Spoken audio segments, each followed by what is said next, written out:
Hello artists, it's Mrs. Warfel, and today we are making one of our mini books for the elements of art. We're talking about color today. I am folding in half again, and half again. So in half 3 times a piece of copy paper. If you'd like more time spent on the mini book assembling or creation, you can check one of my earlier videos. I opened it back up to see the center line that doesn't touch any of the edges. I'm going to cut right down that center line while the paper's folded so that I can pop open this paper like so. Again, if you need a reminder on how to do this, you can check back to one of the earlier lessons. We did a line book and a shape book already. So today's subject, the element of art, color.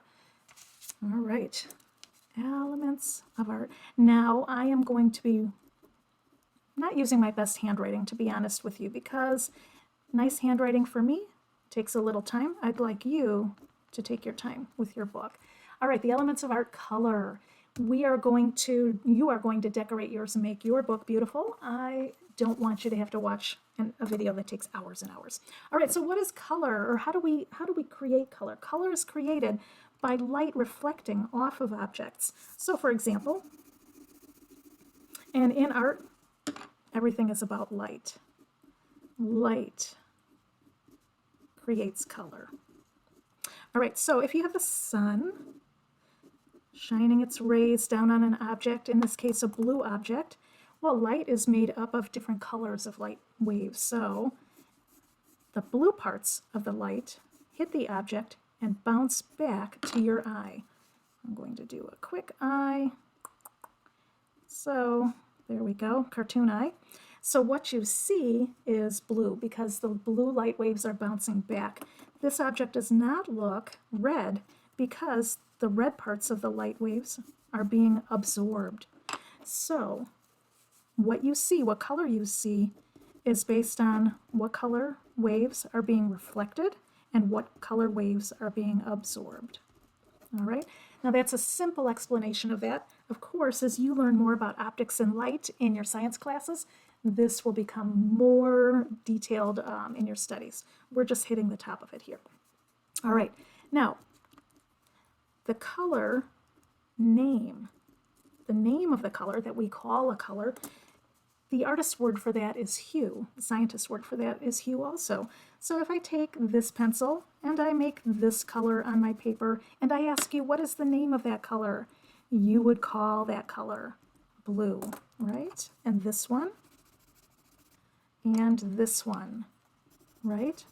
We have a name for those colors. We learn them when we're very young. This color we call red, this color we call yellow.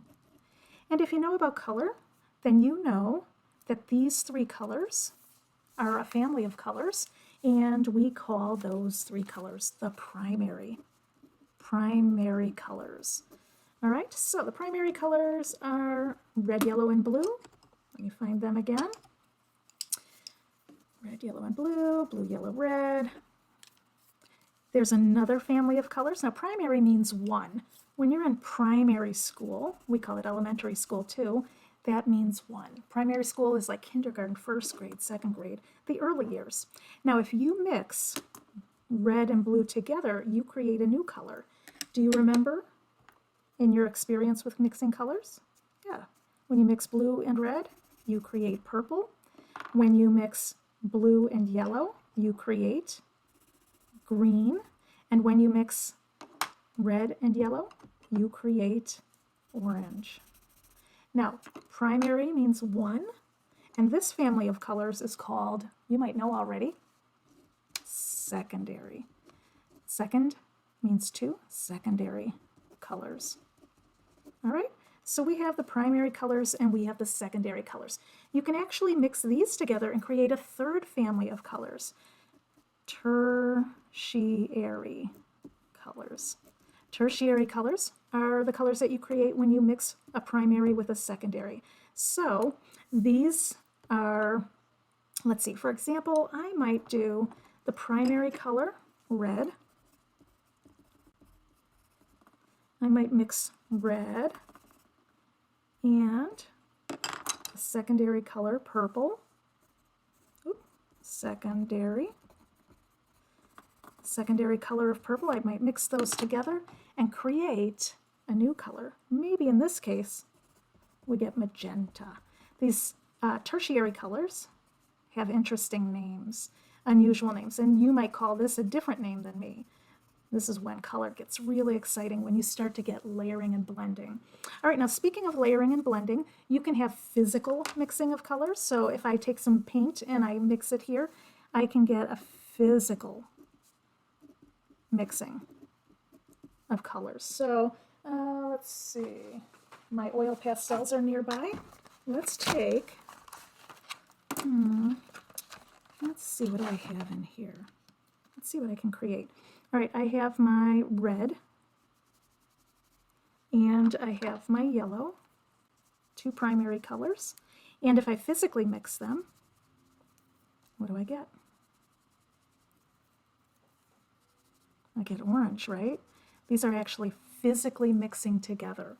But I can also have optical blending, where my eye does the work. Optical mixing or blending. So this physically happened. These colors became each other, but I could create the look of orange by taking my yellow colored pencil. These are dry, right? And red, and I can layer them. So here's my red, here's my yellow, and I have to go back and forth with them. And sometimes one color will overpower the other a little bit.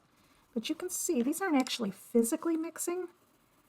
Our eye is reading them together, and our eye is turning them into a third color. All right, so that's mixing. Now we have the color wheel, which, let's make a quick color wheel. We'll do this in class too. The color wheel, you can see on the left, I like my color wheel to have my lightest color at the top. In this case, yellow, because I like to suggest that the sun is hitting the top and then the bottom is where the shadow is. Now there's relationships of color that are opposite each other on the color wheel. And when these colors mix together, they make neutral colors. Yellow plus purple, which are opposite on the color wheel, will make gray and brown together. These are called complementary. Let's write that down on the back here. Complementary. All right, I hope you can read that. E-M-E. Not like a compliment, like you're wearing a really nice looking outfit today, but complementary. That's a little different spelling. Opposite on, I'm going to put CW for color wheel. Okay. All right, so, ooh, transfer, cool. All right, so we have yellow and it's secondary. Primaries have complementary secondaries. Now let's do our other two primary colors in kind of a triangle shape. Here comes red and here comes blue. And what's the complement to blue? Opposite on the color wheel? Well, you know that because it's these two colors mixed. It's red and yellow are mixed together to create orange. So the complement of one color is the mixing of the other two primary colors. Interesting, huh? All right, so the complement to red is blue plus yellow. There we go, let's make that in place here. And then you can fill in there's primary and secondary colors. You can fill in the tertiary colors on your own in our color wheel sample. Okay, let's write down color wheel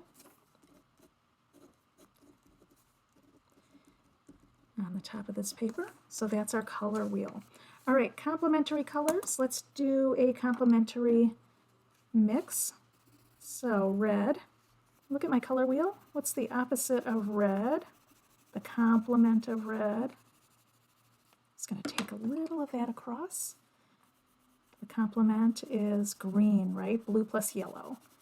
And let's make a mix. Let's make one side really strong, one color, and then its complement really strong on the other side. And then let's see if we can blend these together.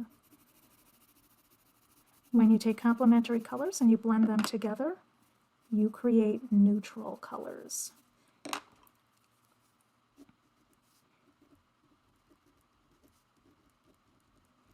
Right? And these neutral colors are gray and brown, some form of gray and brown. But This happens all the way across the band of color that you create. Now you spend some time and see how well you can create a gray and brown transition here. All right, colors that are next door neighbors on the color wheel are called analogous. So that's another color relationship. G-O-U-S, analogous colors are next door on the color wheel to each other. So yellow, and what's next to yellow? Orange, and what's next to orange? Red, right? So these are analogous, and look how well they go together. See that? So that is some of the relationships and some of the things I would like you to know about color. All right, artists, we'll talk some more about this in class. I'd like to show you a little more about color so you can remember them. Primary colors, secondary colors, complementary, analogous. Sometimes we call tertiary colors intermediate or intermediary colors. All right, artists, that's it for today, your color wheel mini book. I hope you have a great day. We'll see you soon.